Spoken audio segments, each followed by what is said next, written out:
મારા વાલા પ્રિયો, ઈશુના નામમાં હું તમને શુભેચ્છા પાઠવું છું. તમે કેમ છો? શું તમે સારા છો? સવારે ઉઠતી વખતે પણ તમારે ખુશ અને આનંદિત રહેવું જોઈએ. શું ઈશુ તમારી સાથે નથી? તો પછી શા માટે ચિંતામાં છો? ના, સમસ્યાઓ એક પછી એક તે આવતી જ રહે છે. સંઘર્ષો આવતા જ રહે છે.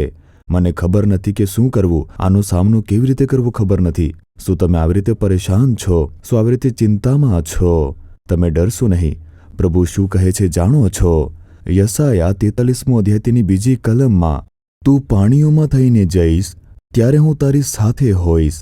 મારા દીકરા, મારી દીકરી, જ્યારે તમે પાણીમાંથી પસાર થશો હું સાથે રહીશ.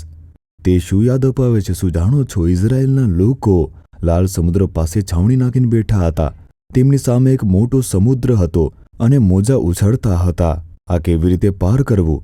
તે 18 કિલોમીટર લાંબુ છે ને?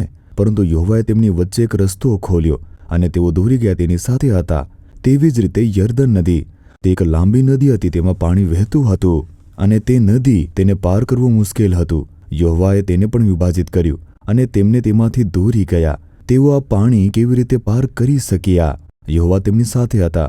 જો તે તમારી સાથે હોય, તમે સમુદ્ર પાર કરી શકો, નદીને પણ પસાર કરી શકો, પૂરને પણ પાર કરી શકો. ડરશો નહીં. શું સમસ્યાઓ મોજાની જેમ વધતી રહે છે? શું સમસ્યાઓ નદીમાં પાણીના પ્રવાહની જેમ તે વધુ આવતી રહે છે? પ્રભુ કહે છે, જ્યારે તમે પાણીમાંથી ચાલશો ત્યારે હું તમારી સાથે રહીશ. તમે ડરશો નહીં. દીકરી, તમે તેમાંથી જરૂર પસાર થઈ જશો. દીકરા, તમે પસાર થઈ જશો. તેને કેવી રીતે પાર કરવું તે વિચારીને પરેશાન ન થાઓ. તેમનો હાથ પકડીને માત્ર ચાલો. તમે તેને પાર કરી શકો છો. આવી રીતે પ્રભુ કહે છે.